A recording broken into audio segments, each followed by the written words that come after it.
mari. Eh bien, tout d'abord, je voulais dire vraiment quel bonheur j'ai d'avoir été contacté par Raphaël Kleiman, le fils de mon ami Ravelio Kleiman. Et même toi, je ne sais pas, Raphaël, si tu sais que notre amitié avec ton papa remonte à quand on était parcours, c'est-à-dire ça fait plus de 40 ans, peut-être presque 45 ans qu'on se connaît, c'est extraordinaire. Et je suis tellement heureux de savoir qu'il a un fils qui, à sa suite, est Mezaket Arabim. Et vraiment, je souhaite beaucoup de réussite à cette association que tu as montée. Mais c'est extraordinaire, ça, extraordinaire. Vraiment, Bezat Hashem, et que la jeunesse juive puisse profiter de Torah dans toutes les situations, quelles qu'elles soient, Bezat Hashem. Alors voilà, donc moi, quand j'ai raconté à ma femme donc que tu m'as appelé, Raphaël, alors je lui dis, mais je sais pas en fait de quoi leur parler. Alors elle m'a dit, mais parle-leur de la situation. La situation, elle dit, mais le problème c'est que je sais pas quoi dire. Je ne sais pas quoi dire sur cette situation, et puis tout le monde parle, tout le monde dit tellement de choses, et les uns expliquent que c'est le Mashiach, et d'autres expliquent que c'est Gog ou Magog, et d'autres expliquent que c'est un complot, et quand on entend, chacun qu'on entend, on dit, ah, il a raison. Cette situation me rappelle la fameuse histoire qu'on raconte où il y avait un juge, et donc qui a écouté devait régler un différend qu'il y avait entre deux personnes, et le juge a écouté l'un des deux, il a écouté, il lui a dit, vous avez raison. Alors l'autre lui a dit, écoutez votre honneur, mais je n'ai pas encore parlé. Il a écouté, alors parlez maintenant. Une fois qu'il a parlé, le juge lui dit, oui, vous avez raison. Alors le greffier du tribunal a dit, excusez-moi monsieur le juge, mais c'est pas possible, ils peuvent pas avoir tous les deux raison. Et le juge lui dit, vous aussi vous avez raison. Vous aussi vous avez raison. Alors, et donc c'est là où l'histoire s'arrête. Mais moi, je la continue l'histoire. Moi aussi, je continue l'histoire. C'est qu'il y avait dans la salle d'audience un jeune journaliste qui était là, qui était à la recherche de scoop, de scandale, d'un procès, etc. Et quand il a entendu ça, il a dit, attendez. Mais ça ne va pas, ça, là. Je crois que j'ai le scoop de l'été, là, vraiment. Alors, monsieur le juge, vous donnez raison à un. Ensuite, vous donnez raison à l'autre. Et quand le greffier vous demande, mais comment pouvez-vous donner raison aux deux? Vous dites lui aussi il a raison. Mais qu'est-ce que c'est que la justice? Ça veut dire quoi? De qui vous vous moquez? Et alors le juge, avec un grand sourire, dit au journaliste, vous aussi vous avez raison. Mais ça veut dire quoi? Il dit, je vais vous dire la vérité. C'est qu'en vrai, je n'en sais rien. En vrai, je n'en sais rien. Quand j'écoute le premier, eh ben, je suis convaincu par lui. Et j'écoute le deuxième, je suis convaincu par lui. Et après, le greffier me parle, je suis convaincu par lui. Et vous parlez, en fait, chacun qui parle me convainc, et à la fin, en vrai, je n'en sais rien. Je n'en sais rien. Et c'est ça la situation que nous vivons. Il y a le fameux Rav Rosenblum à Bnei Brak, qui fait un très grand conférencier. Il a dit, jusqu'à Purim, tout le monde savait tout.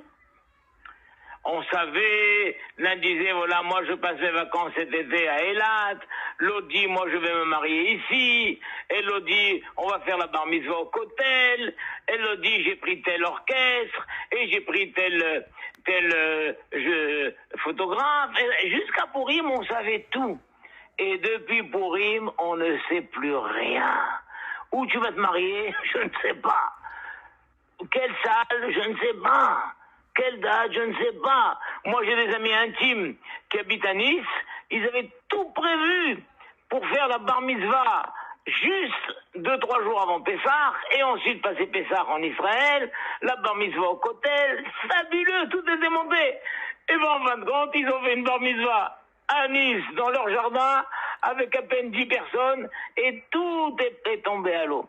Depuis Purim, on ne sait pas. On ne sait pas. On ne sait qu'une seule chose. Une seule chose on sait. C'est que c'est Hachem qui guide le monde.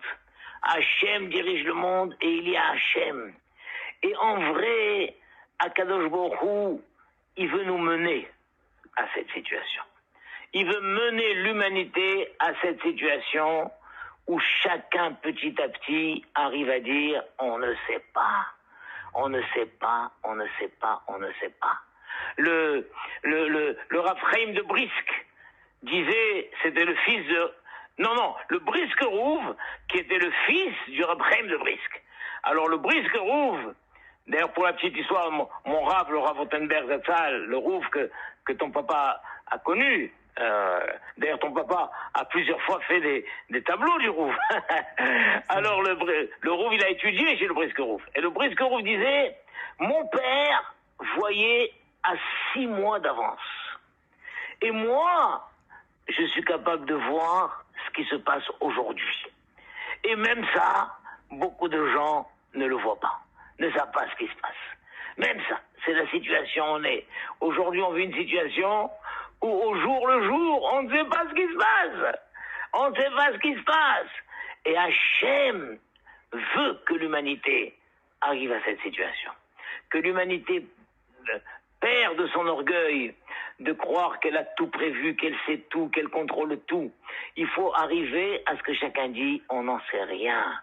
La seule chose qu'on sait, c'est que Hachem guide le monde, Hachem. Et le problème, c'est qu'il y a encore des gens qui même maintenant savent. Il y en a qui continuent à savoir. Comme si de rien n'était. La semaine dernière, j'ai reçu un coup de fil. Alors, quelqu'un m'appelle de France.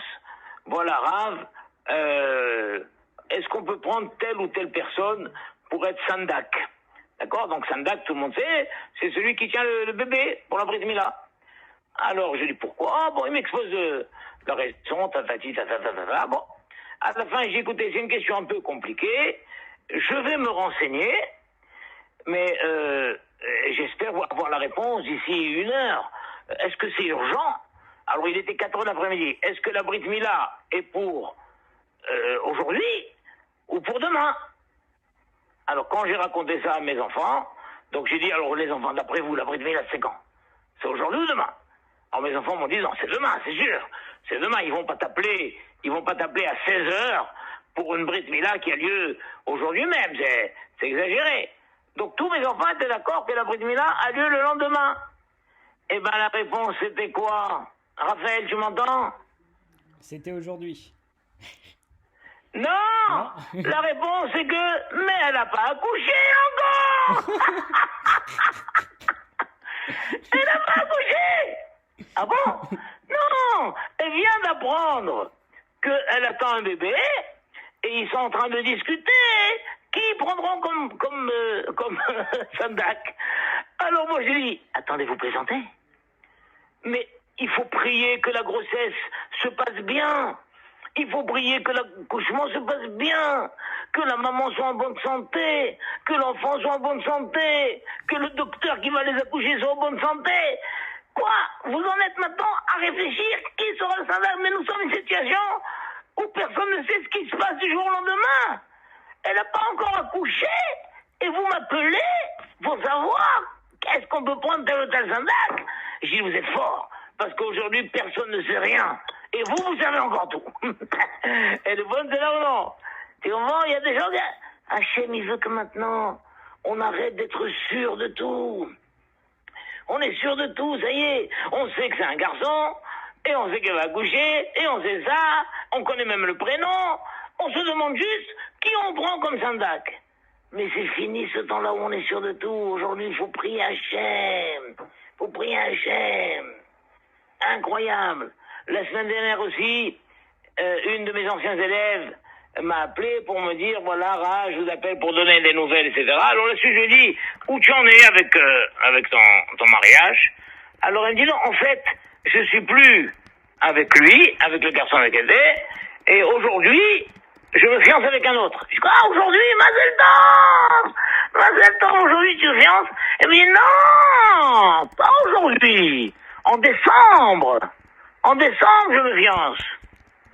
Ah, j'ai dit, bon, Mazel Tov. En raccrochant, j'ai rien compris. J'ai dit, pourquoi elle m'a dit le mot aujourd'hui? Pourquoi aujourd'hui? Ah non, c'est une manière de parler. C'est une manière de parler, c'est-à-dire qu'en décembre, C'est comme aujourd'hui, c'est comme si c'était fait. Mais on est en juillet, août, septembre, octobre, novembre, décembre, c'est dans 6 mois.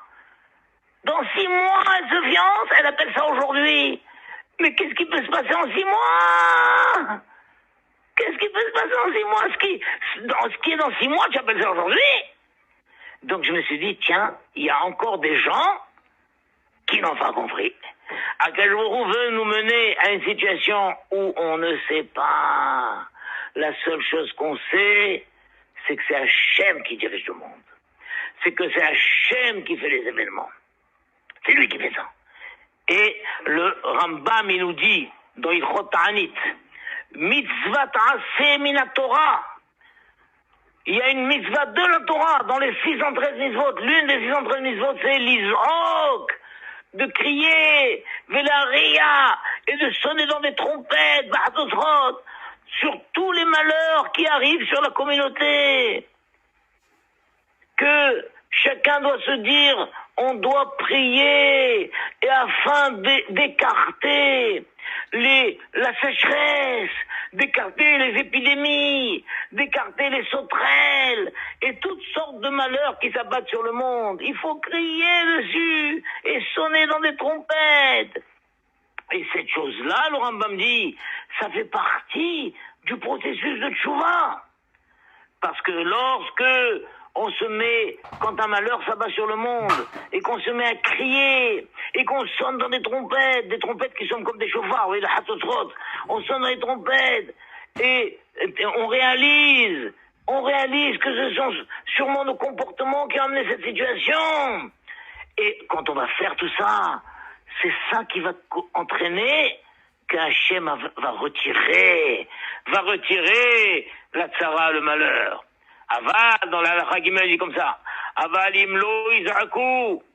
Mais s'ils continuent leur vie normale, ils ne se mettent pas à crier vers Hachem. Velo yariou, ils vont pas se mettre à sonner dans les trompettes. Et là, Yomrou, ils vont dire, Davarze, mimin hagarola. Mais non, c'est un événement qui arrive, Iralanou. Ça fait partie des choses qui arrivent dans le monde. Vetsarazou, nikra, nikrit. C'est un hasard de la nature, un hasard du temps. Va savoir, ça a été fait par ça, on sait pas. Ou alors, ce microbe, il a été créé intentionnellement par des laboratoires chinois ou par des laboratoires américains, et toutes les différentes thèses, ou c'est un complot, tout ça, tout. Mais non, quel rapport, ça vient pas d'Hachem, tout ça, etc. Arezé derech arzariout. C'est une cruauté de parler comme ça. C'est une cruauté de dire, mais non, ça fait partie, c'est des choses de la vie, tout ça et tout, ça va passer comme c'est venu, ça partira comme c'est venu. C'est une cruauté. Et ça entraîne de continuer le même mode de vie. A rien changé dans notre vie.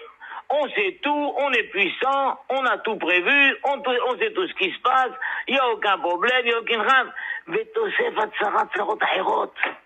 Et alors, malheureusement, ce malheur, il sera suivi d'autres malheurs. Alors, il y aura un autre virus qui va apparaître, et il y aura autre chose. Ou, chez Kadou Batora, c'est ça que le bruit a dit dans la Torah. Va l'artenri Bekeri. Vous irez avec moi, Bekeri, c'est-à-dire, chaque chose qui va arriver, vous direz, mais non, c'est par hasard, c'est un hasard. C'est un hasard, ça va me faire de Dieu. Alors, va l'artigamani, alors moi aussi, j'irai par hasard avec vous. Ça n'est pas par hasard, eh ben je continuerai à apporter d'autres hasards sur la tête, d'autres hasards, jusqu'à ce que vous finirez par comprendre. Donc aujourd'hui, qu'est-ce qu'Hachem veut qu'on arrive à comprendre? Il veut qu'on arrive à comprendre qu'on ne sait rien du tout, que c'est lui qui guide le monde. C'est lui qui guide le monde. Vous savez, il y avait, quand il y a eu Napoléon, voilà, les Français, vous connaissez Napoléon.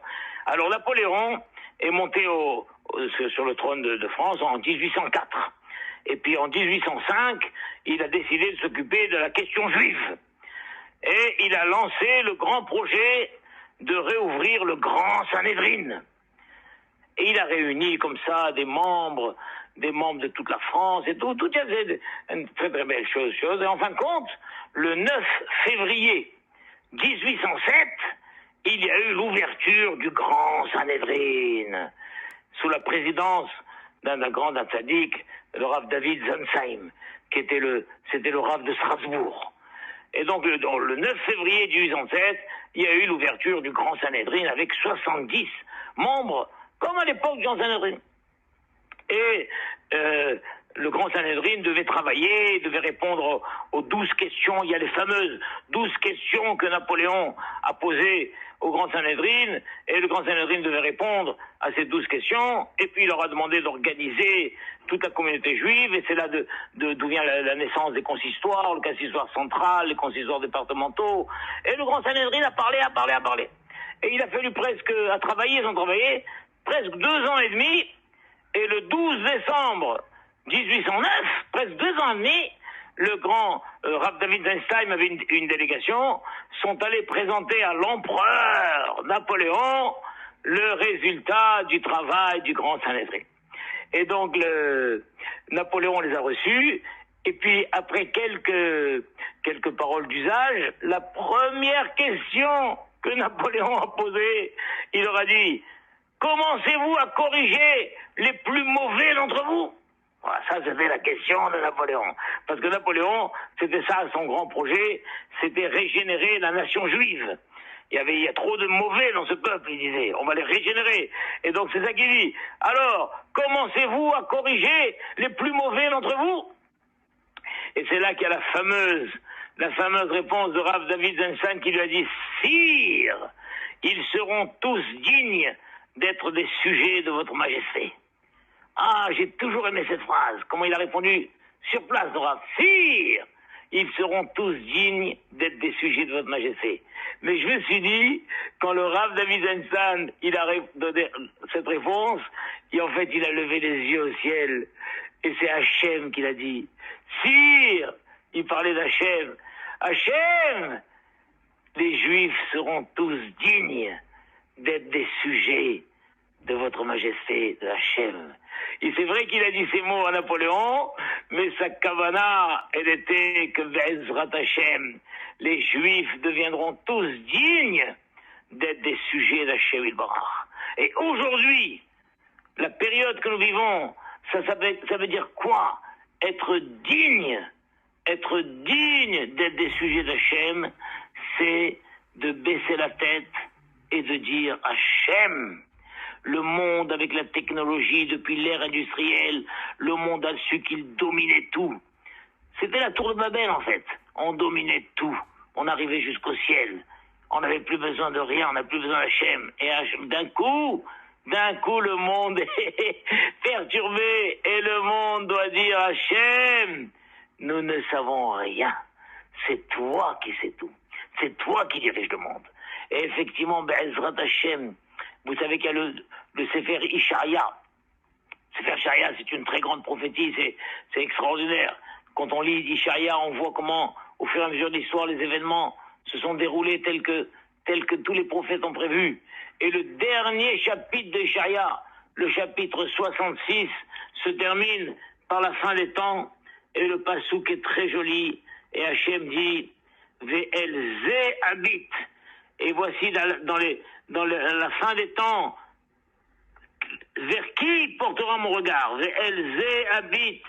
Et c'est vers celui-ci que je regarderai. Qui? El Ani, vers le pauvre. Un kerouach, et vers celui qui est humble. Ve'hared al devari, et celui qui se dépêche de faire ma parole. De quel pauvre on parle? On parle pas de pauvre d'argent. Celui qui a cassé tout son orgueil. Celui qui arrive à dire: on ne sait rien.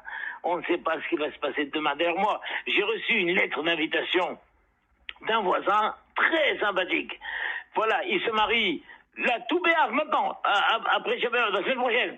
Il se marie la semaine prochaine. Ils ont donné le jour, l'heure, la date, l'adresse et tout, mais ils ont agrafé sur la feuille d'invitation un petit papier en disant: nous vous prions de vous renseigner le matin même pour savoir où se passera le mariage. On n'en sait rien, on fait des invitations, on fait ça, mais le matin même, on saura où se passera le mariage. Eh bien, que je vous dit, à la fin des temps, ceux qui mériteront la Géoula, vers qui portera mon regard? Sur ceux-là, ceux qui sont pauvres, c'est-à-dire, ils ont mis fin Alors Gava de tout savoir, j'ai tout prévu, je sais tout, vers les gens humbles et qui n'ont qu'une seule chose, de se dépêcher de faire la parole d'Hachem. Se dépêcher, on est pressé de faire la parole d'Hachem. Et ce Be'ezrat Hachem que nous vivions cette période. Il y a dans les slihot des Ashkenazim, ils ont une très belle phrase, les slihot des Ashkenazim. Ils terminent leur texte en disant, il y a une certaine sliha où ils terminent en disant, Hachem, nous avons fait, Asinu et Shelanu. Hachem, nous avons fait notre part. Ça veut dire quoi, nous avons fait notre part? Nous avons mis fin à notre orgueil de croire que nous savions tout. Nous avons fait notre part. Maintenant, nous savons que nous ne savons rien. Et nous savons que c'est toi, le maître du monde. Hachem, ça y est. Nous sommes tous dignes, comme il a dit le Rav David Einstein. Nous sommes tous dignes d'être des sujets de votre majesté. Nous avons fait notre part. Maintenant, Takif, toi, le puissant, fais maintenant ta part. Fais maintenant ta part. Et quoi? Mi déver de l'épidémie, mi herev de l'épée, ou mi ra'av et de la famine, maltez-nous, sauve-nous, sauve-nous. Voilà, ça c'est maintenant notre rôle, ce qui nous attend. Et Be'ezrat Hashem, il est évident que cette période se terminera, Be'ezrat Hashem, par la Geoula Shlema. La Geoula Shlema, c'est fini. Tous ceux qui disent, mais quand est-ce que le monde va revenir à une marche normale, n'ont rien compris. Le monde, il va pas revenir en arrière. Le monde, il va aller vers la Geoula. Vers la Geoula Shlema, Be'ezrat Hashem. Vers la Geoula Shlema. Il faut que nous puissions tous dire, Hashem, nous avons fait notre part. Maintenant, toi, le puissant, il te reste à faire ta part. Et mets fin à cette épidémie, mets fin aux guerres, mets fin à la famine et apporte-nous la Géoula. Mamash, on peut dire là, la moitié de l'été est passée, la Géoula n'est toujours pas venue. Oh, et quel dommage ça serait si à la fin de l'été, on dit, l'été est fini et la Géoula n'est toujours pas venue. Hazé Shalom. Il faudrait que l'été soit fini et que nous disions, voilà, l'été est passé et il a amené avec lui la Géoula. Donc c'est pourquoi Be'ezrat Hashem, Mamash, notre travail, ton travail à toi Raphaël, des gens comme toi, tous ces jeunes qui écoutent, partout, vous rencontrez un juif et lui dire, il faut maintenant travailler ta Emouna. Il faut être persuadé que tout ce qui se passe n'est pas l'effet du hasard. Hazvé Shalom, c'est la plus grande cruauté de croire que c'est l'effet du hasard. Tout ça, c'est dans le plan divin. Et Hachem, il est très gentil avec nous. Il ne veut qu'une seule chose maintenant, c'est que nous arrêtions de dire « je sais » et que nous disions « je ne sais qu'une seule chose », c'est que Hachem dirige le monde. Hachem dirige l'histoire. Et Hachem mettra fin à toute cette période, pas en faisant revenir le monde en arrière, mais en allant en avant vers la Géoula Shlema. La Géoula Shlema. C'est pour ça que tout de suite, après Tisha B'Av, ce Shabbat, nous étions Shabbat Chazon. Jeudi, c'est Tisha B'Av. Et Shabbat d'après, c'est Shabbat Nahamou.